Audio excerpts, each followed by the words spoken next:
Heyo heyo mga katigangers, breakfast bago sumabak ang walang kamatayang oatmeal na may mayonnaise plus honey. Ayan, walang sawa. 5 days a week. Masarap din yung yung cereal eh. May kasama kong na Pilipino na pag wala na siyang gustong kainin, cereal ang kinakain. Walang oras. Kahit pauwi na, hindi na breakfast, kumakain pa rin kasi masasarap yung cereal eh.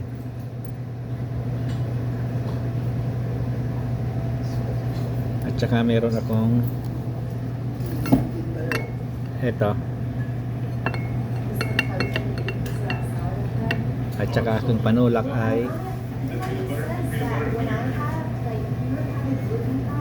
kape na kape ay danyo. Zigo na zigo.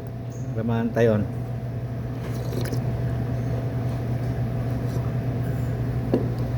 Medyo mapait.